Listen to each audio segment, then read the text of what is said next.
All right, I'm going to go ahead and get started here. Hi, everyone. I'm Morgan Zients, the webinar manager here at Jotform, and I'm very excited to welcome you to today's session, Everything You Need to Know About Email Marketing in 2021. Email trends, like trends in other marketing venues, are always evolving, and in our new normal, it's more important than ever to understand how to best reach your customers. Over the past year, as many of you know, a year and a half, in-person events and opportunities to connect with customers and prospects in person have been almost entirely eliminated. And that's left marketers with extra space to breathe new life into long-time marketing standards like email. So today we'll be hearing a conversation between two experts in the email marketing space, Forbes small business columnist Gene Marks and Matthew Montoya, channel marketing and enablement manager at Constant Contact. Gene is the owner and operator of Marks Group PC, which provides technology and consulting services to small and medium-sized businesses. In addition to giving advice to SMBs, Gene is a small business owner himself, so he lives in the world of small business trends, including, but definitely not limited to, the latest in email marketing. As one of the faces of Constant Contact, Matthew, Constant Contact, a leader in the email marketing space that you're probably all familiar with, Matthew has taught over 15,000 small businesses, nonprofits, and individuals to work smarter. His role and his passion are to provide guidance and help those individuals and groups succeed in building a professional brand online, attracting new customers, and selling more of their products. I will be turning things over to our presenters momentarily, but before I do, I wanted to talk briefly about Jotform's integration with Constant Contact, which can be a very valuable tool if you're already a user of both, or if that's something that you're considering. Jotform's drag and drop no-code form builder integrates directly with Constant Contact so that you can automatically send data from your forms to a targeted recipient list. You can map fields from Jotform directly to Constant Contact, which allows you to maximize your potential to reach prospects and customers without having to double any of the efforts that you're making. Among other things, this integration can help you attract new users to your lists, keep your subscriber information current, and allow you to create customized forms and targeted emails. All right, so without further ado, I'm going to turn things over to our presenters to get started. I'll be back for Q&A, so I'll be moderating Q&A throughout the session today. If you have any questions as we go, just drop them into that Q&A box that you see at the bottom of your screen. And we've also taken some questions from registration, so we'll do our best to get through as many of those as possible. You'll probably find that Gene and Matthew cover a lot of your questions throughout their conversation either way, but stay tuned. And on that note, I am going to mute myself and turn it over to Gene to kick us off. Morgan, thank you very much. Hey, everybody, thank you for joining us. Really happy to be here. Matt, thank you for joining us for this conversation. I have a ton of questions to ask of you because I am a Constant Contact customer. I just want to make sure we're clear, Matt. My company is, I have 10 employees. We do technology and consulting work. But we use Constant Contact for a lot of our marketing. So I've got, I think we do a pretty good job with our email newsletter marketing, Matt, but I know there's a lot, that I can learn from you. And there's some specific things that I want to talk to you about. Now, you've talked 15,000 businesses. Did I hear that right? Was It's actually right more than that. So firstly, thanks for having me. Morgan and Gene and Gene, thank you for being a Constant Contact customer. It is more than 15,000. That's 15,000 in person. I've taught about 30,000 probably if you add in all the virtual presentations. I mean, obviously that's increased over the last couple of years, but yeah, that's a badge of honor. I've been with Constant Contact 10 years, and through most of that, I was a road warrior, traveling city to city, state to state, teaching at that time 8-hour-long classes in person. That's unbelievable. Okay, and that's really a coincidence because this conversation is supposed to be for 8 hours in case you guys are making your plans. So that'll fit right. I'm just kidding. We're going to get all this done within an hour. Matt, okay, so you've been doing this for 10 years. You've taught dozens of thousands of customers. The title of this presentation is about email marketing in 2021. Tell me what's changed in the past 10 years about email marketing. With that kind of timeline, We'll have Yeah. to stay kind of general. So what has changed in that timeline? Mobile devices. I mean, if I had to give you one answer, it's mobile devices. I mean, it's hard to believe that, 2010, 2011, the iPhone at that point was fairly brand new. I mean, it got launched, if memory serves, 2008. I mean, Yeah. it feels like it's such a ubiquitous part of our life. It's been here forever. It hasn't.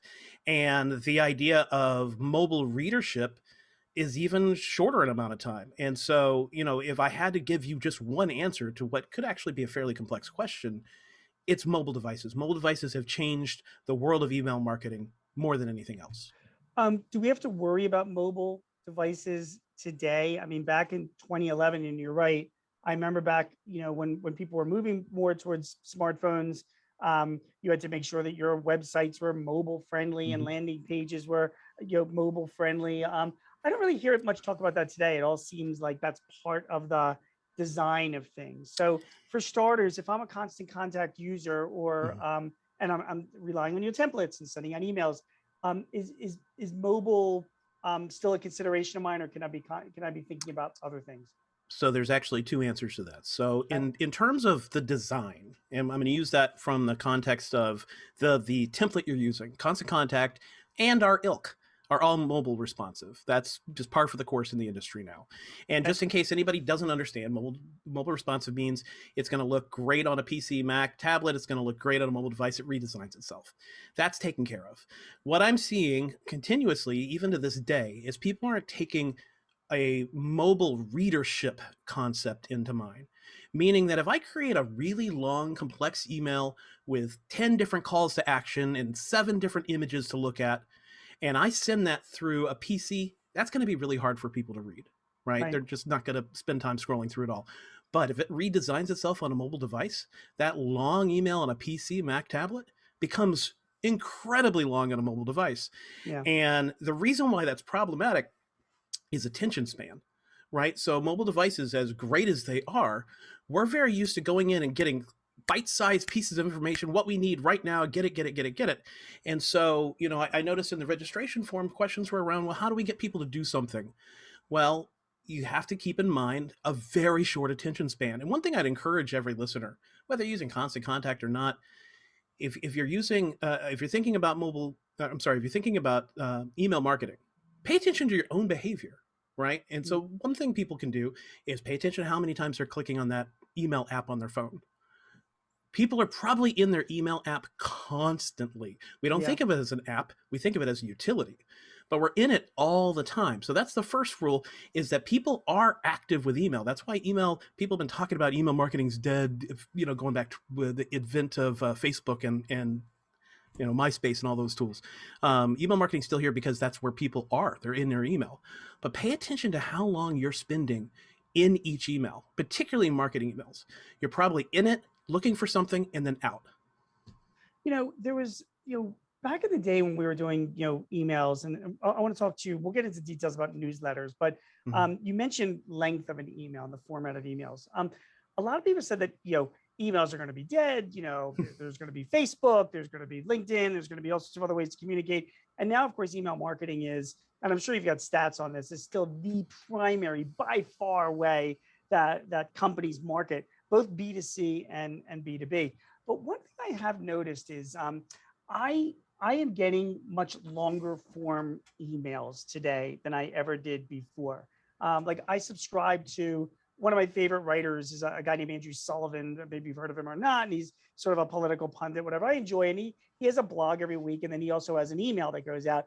And it's a long form email. And, I've always been taught, like, hey, when you send out an email, it should really be short and sweet and to the point, have some call to actions and just 2 or 3, hot things but not like a long, expansive kind of thing. And yet I am seeing more of a trend towards this sort of longer form communications. Are you seeing the same? And what are your thoughts on longer versus shorter content in an email? I'm gonna, I don't know who everybody on this call, so I don't know everybody that's watching right now. So I have to be very careful with giving specifics when generalities actually apply. But that said, it's all about the relationship you have with your audience, and it's all about the expectation of that audience. And so I would opine, Gene, that you go to that content and you like that content because their value proposition for you is this education, is their brain, is their mind. And you might be getting other emails like that because you literally subscribe and you mentally subscribe to that kind of thought leadership and that kind of information. For a typical, and that's why I led off with this generality kind of asterisk, for a typical B2B, B2C nonprofit, you really have to think about the relationship and the expectation of your audience when you think about the link of the email. For most businesses, for most nonprofits actually have a little bit more wiggle room than a for-profit. But you have to think about like, okay, what is the depth of my relationship with my audience? How personal can I make this content to their needs? How relevant can I make this content to them? And ultimately, what's my goal as a marketer? Am I trying to sell this widget right now, promote this offer, try to get donors, try to get people to my social media? And is there anything blocking that activity from happening? Meaning that if I really want them to go do this, is my long form content perhaps prohibiting that call to action being seen? The other piece people need to keep in mind is long form content for most B2Bs, B2Cs, and some nonprofits is better served on your website, is better served on your blog, because you're getting a couple things out of that. One, you're getting traffic to your site. Great. You want that. Two, you're teaching people to click and behave. And when you get people to click, two things are occurring. One, you're teaching them to do it and you want them to do it in future emails. But more importantly, that's the first yes you're getting, right? So if we're trying to sell somebody, whether that's a donation or that's a product, getting that first yes by clicking, that first acknowledgement, is actually the first step into getting the sale. And so the more we put up barriers to people seeing our call to action, not only are we maybe not getting the behavior that we're looking for, but ultimately the biggest benefit to email marketing is the trackability. And so you're losing the visibility of what that particular contact is most interested in. Got it. So really it's about knowing your audience. It really is. And It 100% is. Yeah. And you're right, because I guess the readers of Andrew Sullivan, like myself, were used to his long form content. So we would expect to see that in a newsletter from him. Knowing your audience, that has to do with the data, the customers that you have. Give us your thoughts, Matt, on segmenting your data when it comes to sending out emails. Well, now this is going to be 8 hours, Gene. Yeah, here we go. Segmentation. So, I'm very passionate about segmentation and targeting and content being relevant. They all flow together, which is why I'm excited to be, being hosted by Jotform, because the more information you collect about people, the better you can determine how you're going to market to them, right? And some people listening might go, I don't want to be like Big Brother. Well, no, you want to provide people value. Right. And so it doesn't behoove a company to send somebody products and information and education that doesn't interest them. In email marketing, the problem that creates is that if you're sending content that doesn't really fit their needs, well, you're teaching them to ignore your content.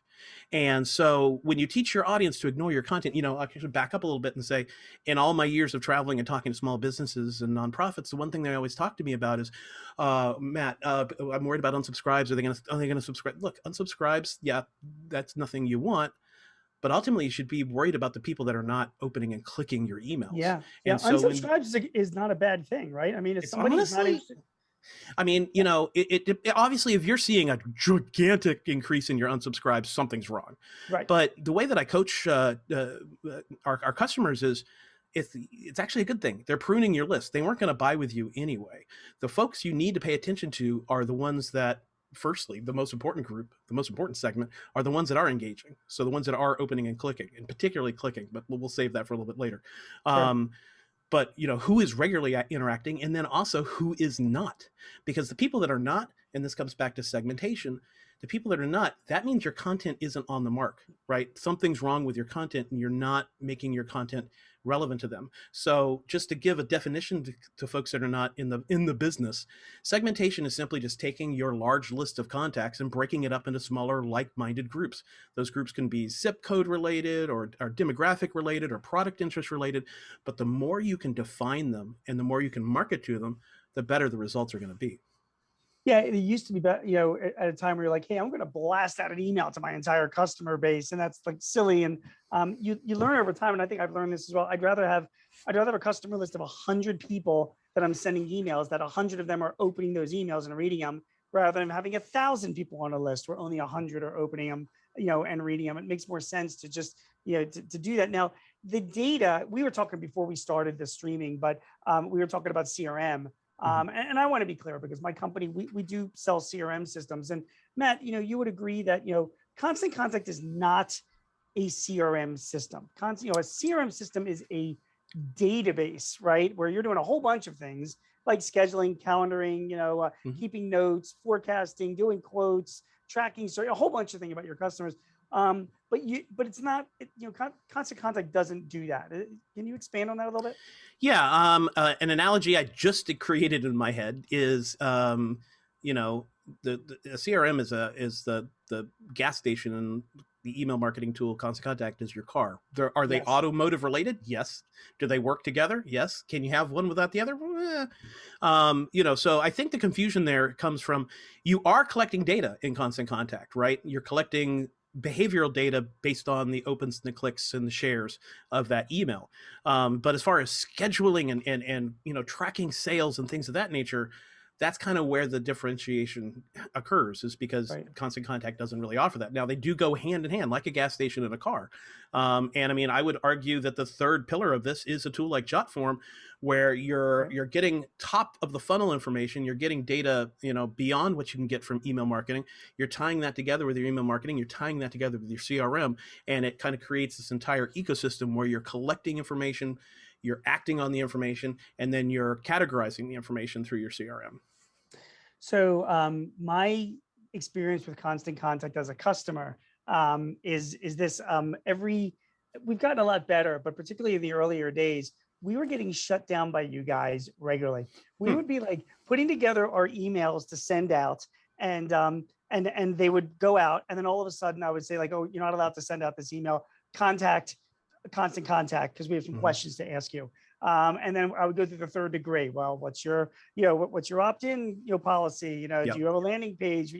We noticed that a lot of your email addresses have sales at or info at in the, which, by the way, we sell to a lot of salespeople, and sometimes that is whatever. And we would always go through, answer the questions. Constant Contact would be like, okay, that's fine, and then we let things go. Which gets to my question. Some people say to me like, hey man, like I've got a newsletter, I've got a whatever. Why, why don't I just send them all out through my email application, Outlook or my CRM or whatever? I've got 2,000 emails to send out. I'll just do it through there. We always say, you don't want to do that. You want to use an email delivery platform like Constant Contact, and there are good competitors to Constant Contact too. What are your thoughts on using, a platform like yours to send out bulk emails versus just doing it from your own email application? Sure.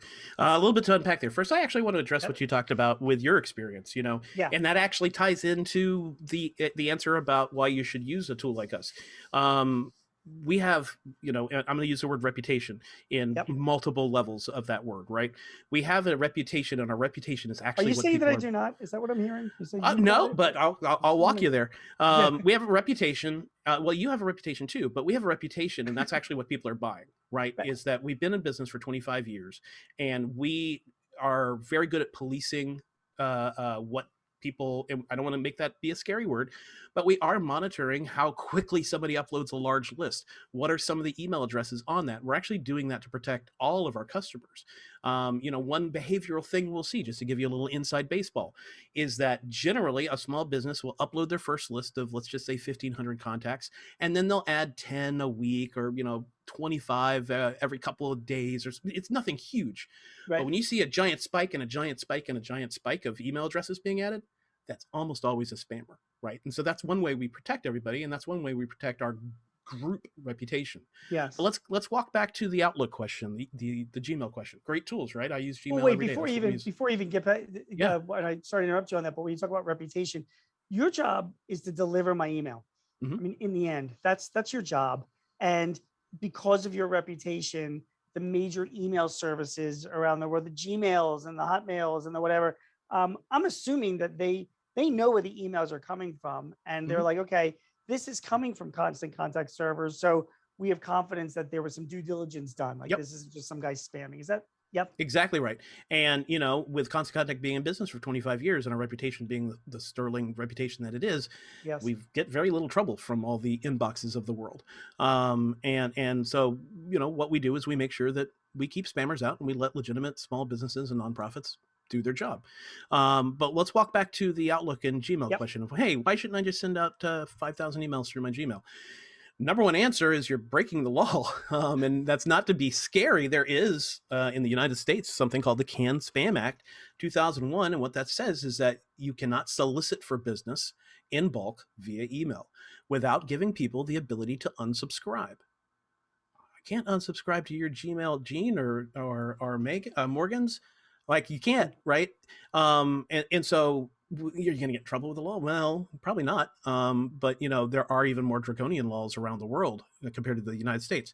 But let's take that scary law piece off and just talk about trackability, right?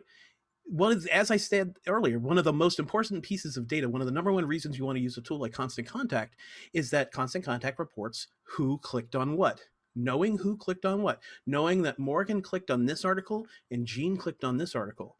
I now know based on that article, based on that product, based on that feature, based on whatever I'm trying to say, I now know that, okay, I want to make sure I target Morgan with this and Gene with this. And that's the beginning of segmentation. And what's really cool about Constant Contact is we have reporting that will automatically segment for you. So the second Morgan clicks that button, she can be segmented into a new list or a copied list, and you can actually automatically send out marketing based on what she was most interested in. So it comes back to that relevancy, right? Of making sure that our content is as relevant as possible. You can't do that with Gmail, Hotmail, etc. You talked about reporting. So let's talk a little bit about metrics. Yeah. In 2021, what are the metrics that myself as a business owner should be tracking when it comes to email? Is it still clicks and views? I also heard that, I think I'd like to just jump on you and all these. I heard like in Outlook, for example, if I just have it in my inbox and I'm seeing a view of the email without clicking on it, that could still be counted as a view, even though I'm not even really reading the email. So can you elaborate on some of the metrics that are critical that we should be watching on, and what really makes sense for us? Yeah. So I'll give you a very succinct answer first, and I'll go longer. Yep. Clicks. Good. So there's a couple of pieces, and give me a little space here because I'm gonna throw a lot at you with go ahead. opens. Open rate has always been the most attractive metric for a typical small business or nonprofit to pay attention to. They obsess about it. My open rate's increasing. My open rate is good. It's bad. It doesn't matter. I always thought that was baloney. Yeah, I mean, it doesn't matter. It's irrelevant to me. It's human nature. If you give people 2 different numbers or 3 different numbers to look at, they're going to pay attention to the bigger number. And open rate is inevitably going to always be the bigger number. Right. The problem is that it's riddled with flaws. Now, the first flaw is what you just described. A tool like Outlook, a tool like Gmail, common email tools will give a preview. Well, the way that Constant Contact and everyone in our industry track opens is we hide a 1 pixel by 1 pixel image in every email. When images are displayed, that counts as an open, all right? But a preview displays the images. And so somebody may have just been zipping in and down, up and down their inbox. That email flashes for a second. You're counting that as an open. The other problem is that just looking at the opens doesn't really tell us anything. Did they like it? Did they open immediately close it? Were they engaged? Were they passionate? We don't know. And there is some changes coming with iOS, with Apple's software, that they're actually going to be automatically counting every email. They're going to automatically be downloading the images, whether you open it or not. So the second it hits the inbox, it's going to count as an open. So open as a metric is actually, thankfully, going to be diminished. Hopefully people just stop paying attention to it, because if there's one mantra I've been repeating for 10 years is stop focusing on the opens. It's great for trends. It'll give you some ideas on, you know, are my subject lines kind of resonating with my audience? But ultimately, click-through rate is the number to focus on, because that is telling us they got the email, they opened the email, and specifically, what did they find of value? One other question I have for you on opens is, would it at least tell me though that an email, it did get viewed it didn't go to a spam folder. In other words, if it's, is that some indication? Like, if it made, a lot of us don't look at our spam folders, or a lot of people, when they see the spam folders, they delete what's in it. So I'm just trying to rescue the open rate as a metric, like in some way defend it, saying like, okay, well, at the very least, it should tell you that it did get delivered to, to the recipient. But is there a better metric that will at least track deliverability? I do want to know that my emails are getting through to recipients, and then I'll worry about why they're not clicking on stuff. Previous to this year, I would have said yes, Gene. That's a good way to look at open rates. Is, hey, it got delivered, but and do understand, Apple hasn't really given a whole lot of guidance on how this is going to work.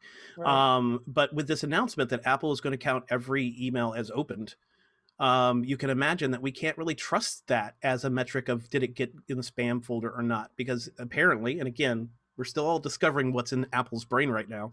But apparently it's just the moment it hits the inbox, it's going to count as an open. So I don't know that we can even use opens as a way to confirm it did not go into spam. I would hope that they don't do that. But that this may be causing panic in people's minds right now, right? Maybe this is the first time you've heard about these Apple security changes. First of all, it's opt-in, and so not everybody is going to opt in. But that said, no one should have been resting the entire laurels of their email marketing, their entire success of their email marketing on open rate to begin with, because it's always been riddled with false positives and false negatives. And it's going to be a little bit of a human nature shift, which is like click-throughs are going to always be lower, but click-throughs is where the gold is, right?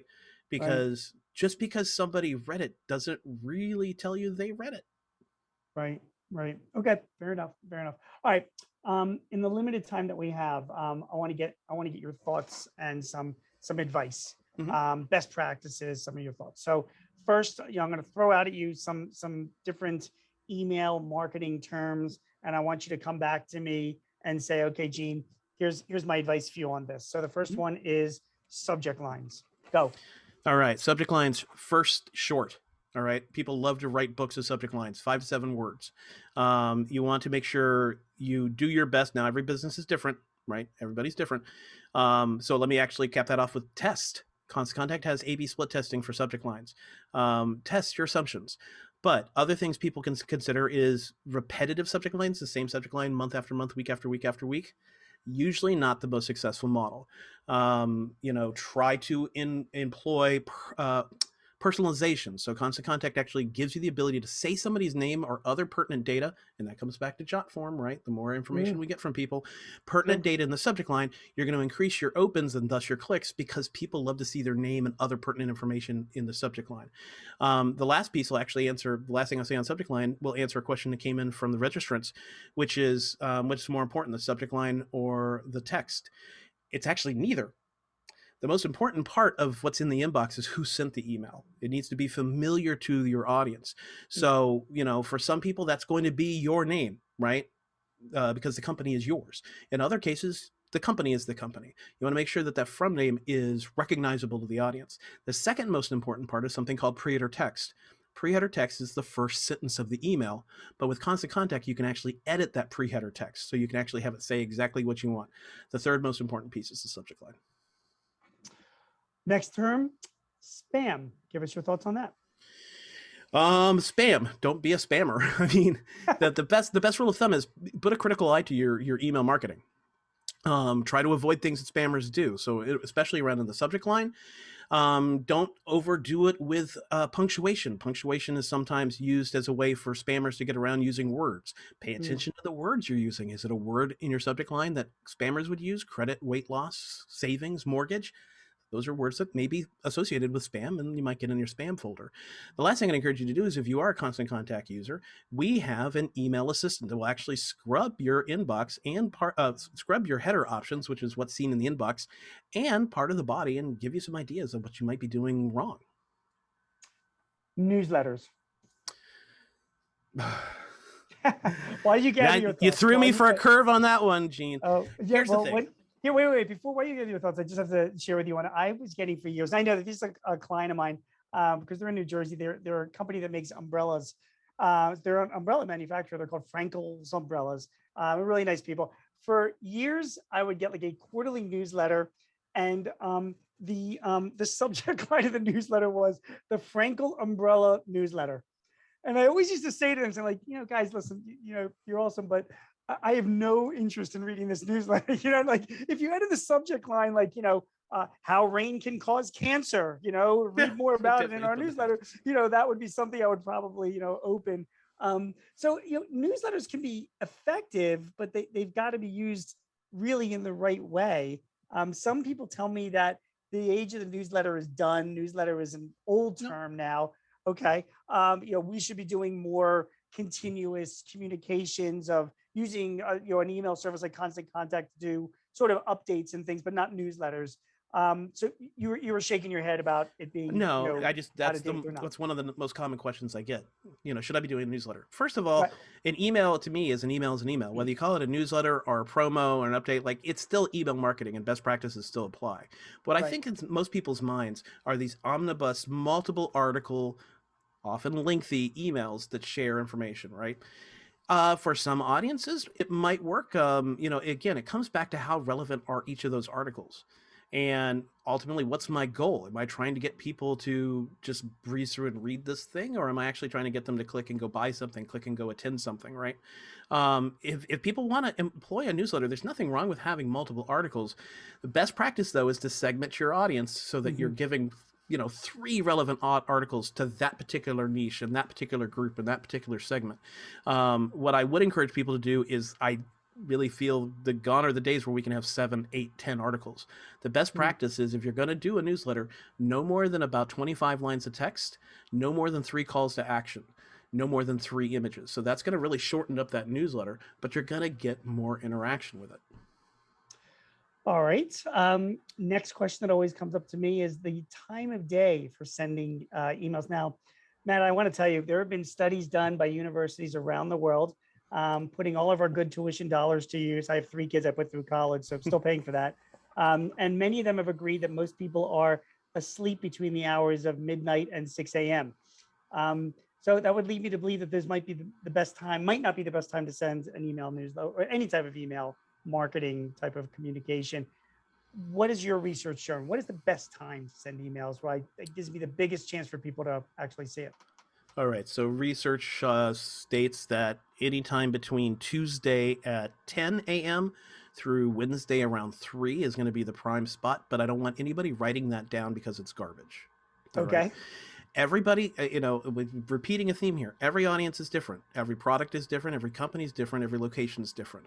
What I encourage people to do is choose a common sense time, right? So if I'm trying to reach parents, maybe I'm going to email them post 5 o'clock when they finally have a chance to look at their phone. If I'm working in the restaurant industry, perhaps I hit them up at 9 a.m. because I want to get that lunch business, right? So use some common sense.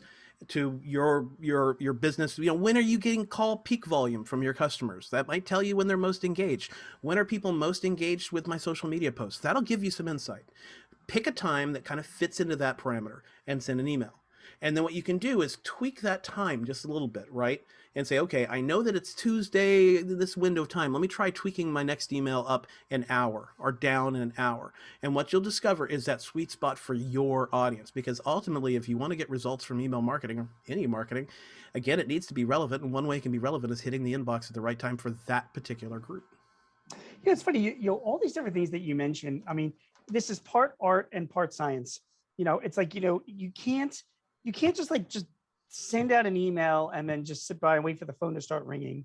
It's all about measuring, seeing what's working, seeing what's not working, and then doubling down on what's working.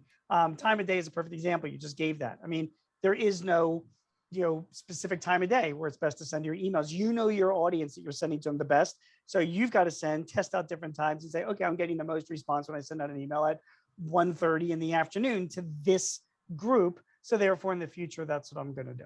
So, and don't always rest on the assumption either. So one thing a person can do, now this takes a little bit of work, is, try breaking your list up to try different day parts. So this group will get this time, this one will get, but have the content be the same.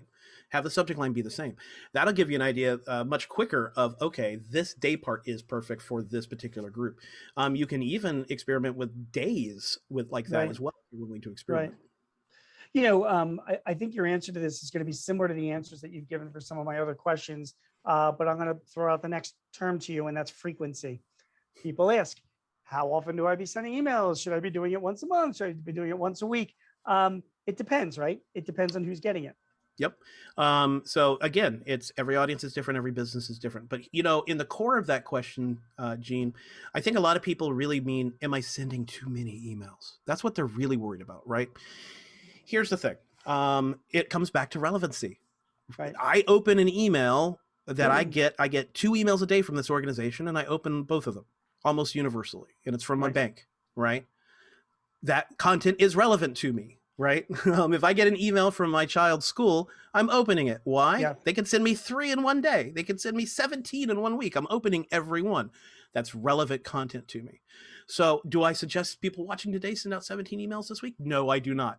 But what I want you to keep in mind is it all comes back to that core theory, right? The more I know about my subscribers, the better I can market to them. The more I know about my customers, the better I can service them. That's where Jotform and Constant Contact really work so well together, as we can learn more about our customers, our consumers, our stakeholders. But let's come back to how often I should send. So our biggest concern is organizations that do one of a couple of things. One is they send a bunch of emails around an event, and then they're radio silent for 6 months. You're just basically begging people to ignore you once you start emailing again. It's not the a other relationship. problem. No, well, because people get in habits, right? The other thing we get disturbed by is where people just do a quarterly email. You're certainly not getting the response you deserve there. So what we suggest is at least once a month. Keep that top of mind pump primed, because not everybody is going to want to read every one of your emails. I hate to tell you, not everybody's going to want to take action in every one of your emails, because of the sales cycle of human biology. The way that our psychology works is not everybody's really ready to buy right now, right? But you need to stay top of mind. You need to stay relevant, because the moment they need you, you can't be too far away. Right. So if you send at least once a month, you're at least kind of staying top of mind. The best practice for the most common kind of middle of the road B2B, B2C nonprofits is twice a month. So let's recap a little bit before my final question, then we'll go into some Q&A. Constant Contact is not CRM, Matt. It is it's not a database. Your job is to deliver email. It's all about you as the person using Constant Contact to have your data together. Which brings me to the next thing that you talked about, was the importance of segmentation. Gone are the days of sending out one email to one big list. It's all about segmenting your data, having multiple lists, and sending out relevant emails to the people on each of those individual lists. When it comes to subject line, the more personalized and again relevant it can be to the recipient. You said that is probably the most important thing you want to get out of a subject line. It is, you want to use as far as timing to send emails. Again, it gets back to your data and using your own common sense as to when the best time is. Maybe it is Tuesday at 10 a.m. Maybe it's Thursday at midnight. It really depends on who your audience is. The more you know about your customers and your audience, the better that your emails will be, and the more opens there will be as well. And when it comes to measuring these emails, it's all about clicks. It's not about opens. It is about how are your recipients interacting with the messages that you are sending out. So hopefully those are some of the big takeaways I'm getting from this conversation, Matt, which now leads me to my final question before we go to Q&A. And it's this. So Matt, after 10 fantastic years at Constant Contact, you decide to leave the company. Everybody's crushed. They're losing you. It's like a big blow, but listen, things change. You're going to move on, and you're going to be the director of marketing at a small business. Mm-hmm. And let's say you've got 10 people or 50 people in this business, and knowing what you've known all of your life, email is going to be like your primary way to generate demand for your business and to increase your relationship with your customers. So you're now taking over. You're just walking in the doors of this business. They don't have anything. What would you do as a director of marketing for a business to make sure that over the next few months you are really you are designing the best email marketing system for your company? Give us some of the things that would be on your list to make sure that you're doing. Sure. So, I mean, number one with a bullet is what is our contact acquisition strategy, right? So, how am I collecting contacts? How am I leveraging that information, right? And I'm going to come back to Jotform again, right? With our integration Yep. of Jotform. What data am I collecting? How am I collecting it? Am I collecting it at every particular touch point with my customer? Am I collecting it on my website? Am I collecting it through social media? Am I collecting it in person? Are my frontline phone agents, are they collecting it, right? So I want to make sure that I'm getting the data and then I'm quantifying it. So I'm breaking it up into proper groups. That's the first thing before I even send email number one. I'm It's going to look at all that. about the data. Because you can't make marketing decisions without it, right? You can. I mean, we'll bring it back to your original question, which is we're no longer in the days of kitchen sink email. We're no longer in the days of kitchen sink marketing, right? The beautiful part about our day and age is that technology has given us the ability to do it ourselves. I mean that from a small business and nonprofit perspective, right? You used to have to pay the newspaper guy to write your copy and place the ad for you. Now we can do it ourselves. But with that comes the ownership of tracking the data and getting the most out of that marketing. And one thing I've seen in those 10 years is that people really they get the value of email marketing and the fantastic nearly $40 ROI on it per dollar spent. But what they don't understand is it takes more than just hit and send on it, right? You need to have a strategy first. And especially, if I come back to my fictional role in this new company, I would make sure that we are setting goals, because I think that's the big miss in a lot of small business is they don't start off with a plan and a goal. How in the world are you going to know your marketing's working if you don't have a goal? I mean, the story I always use is, if my goal is to get to Philadelphia, how do I know I've met my goal? When I get to Philadelphia. So if my goal is to increase sales by X, increase call volume by Y, increase visits to social media by Z, I have to set those goals to know whether I've hit it or not, right? Sure. And so I'd say number one and number two would be look at where I'm acquiring data and organize that data, and then start setting goals before I even start sending out marketing. That is just a great response. And it's funny that you mentioned about setting the goals, because I think a lot of people get confused that if you're getting clicks, that's great, but are they turning into sales in the end? Are they turning into leads, and are they turning into sales? And you've got to establish what your definition is of leads and sales in advance, what your goals are, so that you're following through with them. Great stuff. Morgan, I'm going to why don't you unmute yourself and jump in? I know we've got questions and also some questions that were provided in advance. I don't know if I've covered all of them, but why don't you throw out a few if you've got. Yeah, great. Well, first, I just want to thank you both. This has been outstanding. I've also heard from a few other Jotformers on the line that we have all learned so much from this conversation. So yeah, me too. Really appreciate that. So yeah, you both did cover most of the questions that we got in advance, but we do have a few that have come in. I think the one that came in that is pretty similar to what you were just talking about, and setting goals and making sure you have an understanding of what you're doing and why you're doing it. So with regards to segmenting contacts, what if you want to use email as an opportunity to cross-sell and expose a client to other services that, or how would you approach that? Good, Matt. All right. That's a very valid question, right? So you don't want to, and to be fair, I haven't seen a lot of small, medium-sized businesses get anywhere near the level of segmentation that I would be terribly concerned about the inability to cross-sell. Right. Generally what you want to do when you start segmenting is what is going to make the most sense for your business, right? So if I'm segmenting, I may not need to hyper segment down to this person lives on this street and drives this blue car, and that's maddening. You wouldn't create marketing for them, right?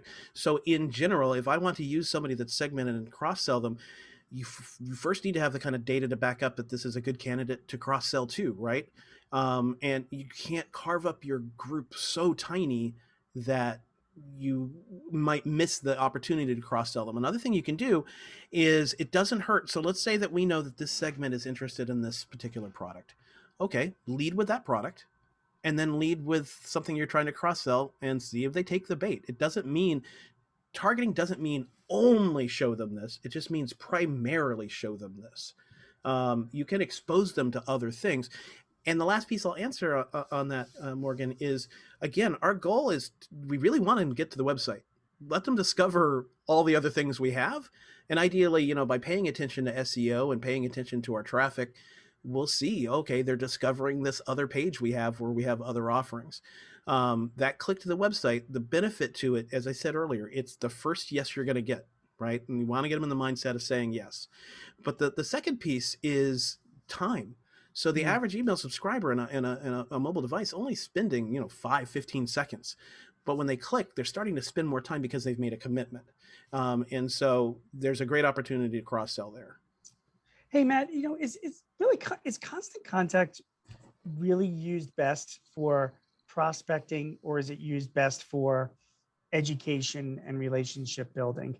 And the background of that question, while you think of your answer, and I think you know it already, obviously, but you know, I am terrified to use you guys. I'm terrified. If I buy a list of leads, say all like, you know, plumbers and electrical contractors in Pennsylvania, and I want to send these guys an email, you know, saying, hey, you should buy our products, you know, I'm terrified to use Constant Contact to do that.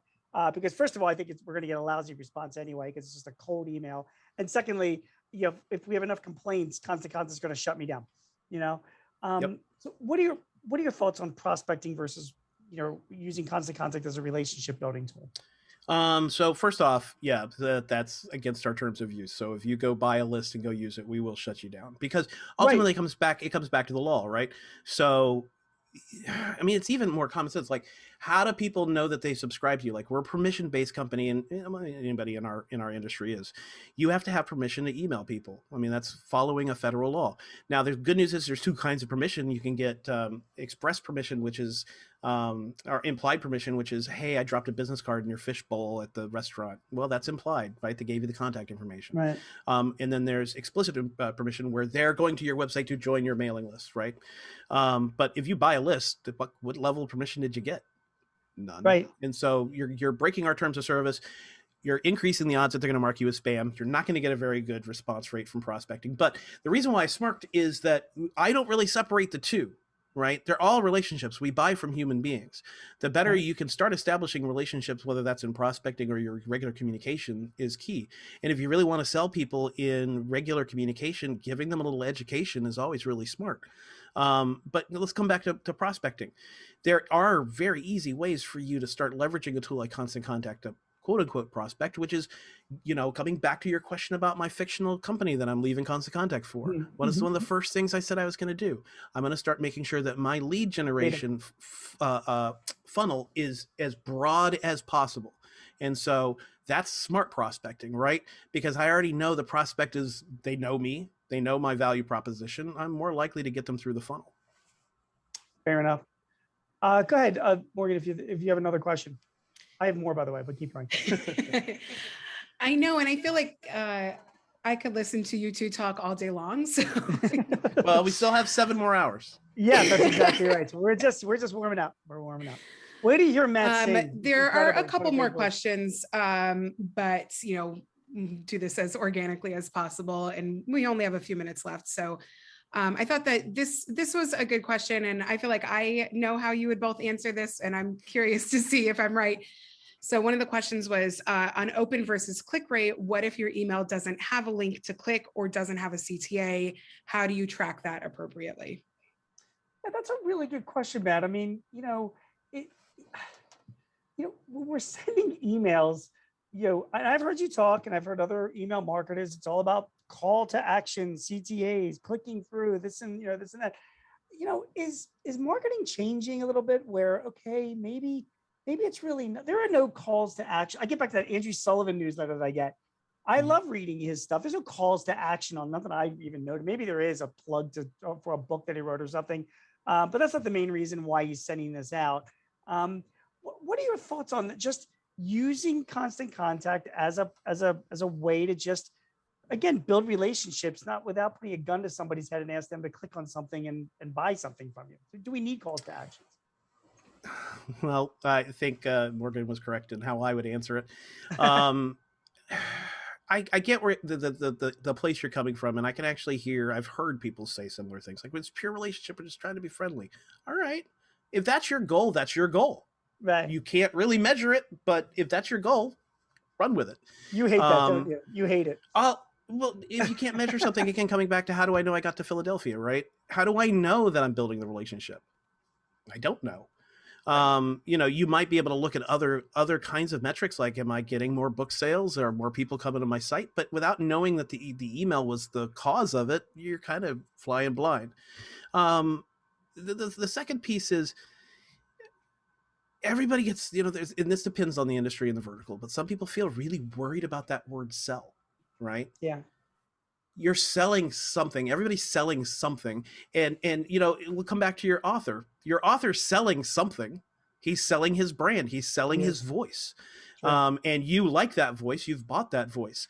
Email marketing and honestly, most digital marketing, a lot of people feel very well, not a lot of people, but some people feel icky, that there's an icky factor of, oh, I'm being tracked. Look, gone are the days where, I'm going to show my age here, where we had 3 or 4 channels to watch. You watched what they put in front of your eyes. You watched whatever commercial that they thought that demographic was going to be applicable to. And Dude, you got a lot of derby. You watch roller derby on a Sunday because that was all that was on one of the channels, right? well, because they knew that there was no audience there, right? And so you got whatever people in a boardroom thought would be the right audience. And so what ended up happening back in those days is you got served up a lot of content, marketing content, that was not relevant. We live in a day and age now where we can give people what they say they want.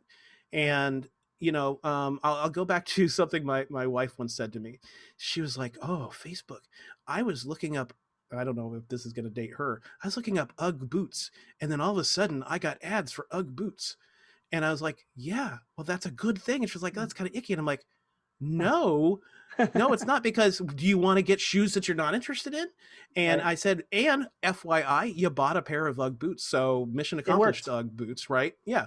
I just email marketing without some sort of way to qualify and quantify the success of it. It's bizarre to me a little bit. That is why you would be a successful business owner, because every one of my clients would agree with what you're saying, in the sense that, like, hey, listen, man, if I'm going to spend the money on Constant Contact, and I'm going to spend the money on you, Matt, to be my director of marketing, and all of those efforts and resources, I need to see a little return on investment. Like, how do I know that this is even worth it? So I think you're right. I think you got to have those clicks and calls to actions, and you shouldn't be afraid to sell using your emails, because how else do you measure whether or not it's even worth the exercise or not? So right. Even if you're just selling that brand, just like your author, they probably would be a little better served having some sort of call to action. Like, did you enjoy today's article? Yeah. Yes. Fair enough. All right. Now I know they liked it.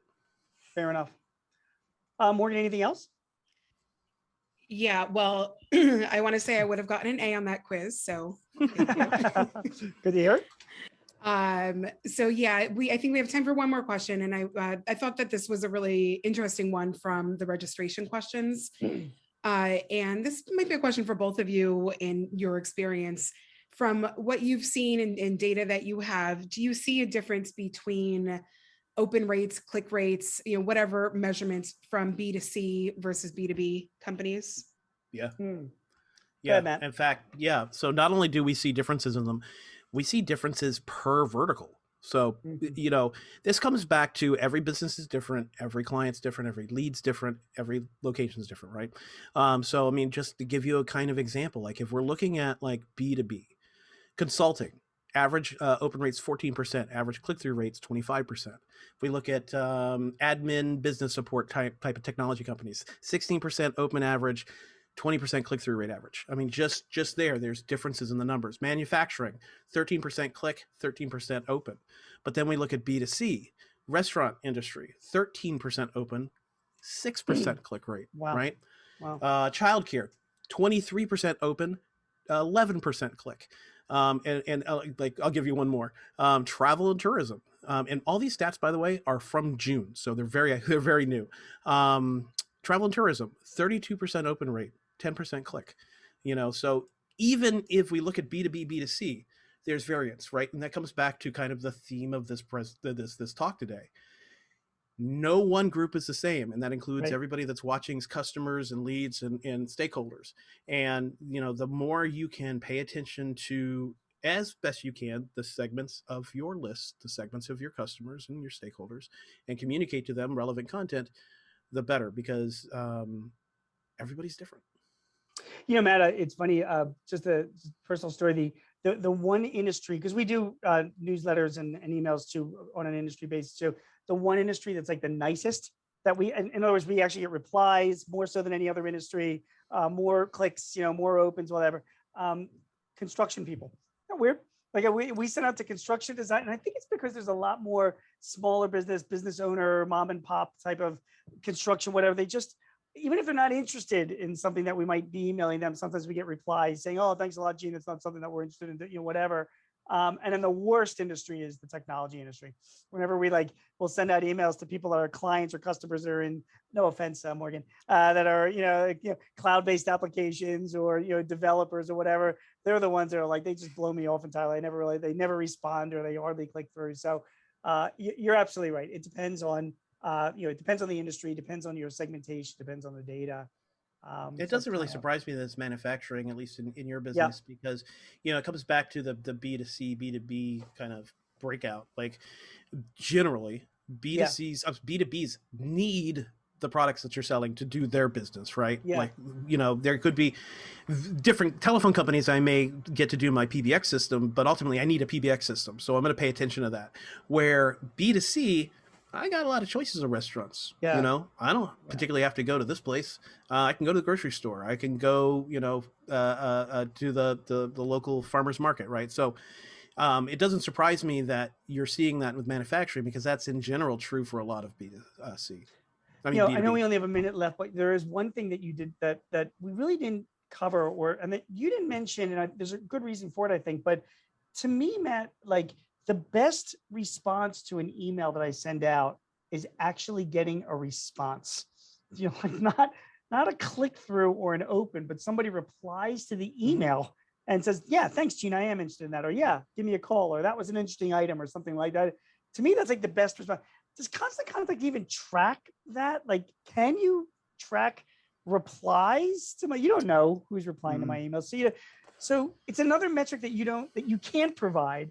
But it kind of seems like an important metric that we as business owners should be considering in our email campaigns. There is actually a sin hidden in that question or that comment, Gene, which is a lot of businesses that I've met, nonprofits that I've met, they don't actually think of the reply to email address. So in any tool, but in Constant Contact, when you're setting up to send an email, you can decide who the email should come from. And if somebody replies, who's it being replied to? Yeah. And the sin is a lot of people have it reply to a role address or, this general line inbox that nobody monitors, or they only monitor once every couple of days or a couple of weeks. And, that feedback from that email, you're absolutely right, Gene. It's one of the greatest pieces of feedback, because it's actually working. The marketing's really reaching somebody. Yeah, it's like the ultimate thing. As often as not, if we go negative, what if somebody goes, "I didn't like," you don't want to just have that sit in an inbox for, a week or two. But it is a great feeling when somebody actually responds. I mean, I'll say, I know we're going short on time. One of the greatest experiences that I have had as a marketer, and that I've heard customers talk about, is when they do see an increase in sales and donations, and when they do get the telephone to ring more or see more traffic to their website. It's really a great feeling. I mean, I wouldn't be doing this for 10 years if I didn't know for a fact email marketing works. The proof is in the metrics. Matt, thank you very, very much. That was a great conversation, and just a lot of great information. And I know I really appreciate it personally. I know the people at Jotform appreciate it. I know our audience will appreciate it. Yeah. Both those that are viewing us live, as well as all that will be viewing us in the future to the archive version. Morgan, let me turn it back over to you, and thanks to you and Jotform for putting this on.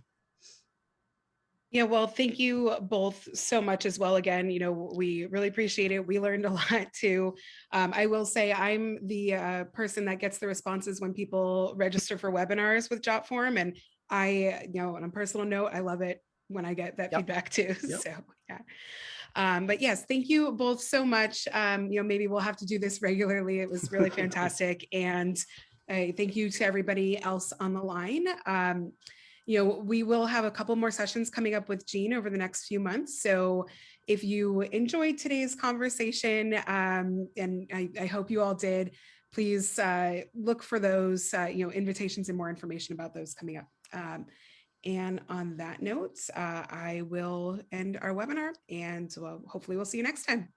Bye. Thanks, See you guys. everybody. Thanks, Thanks, guys. Scott. See ya.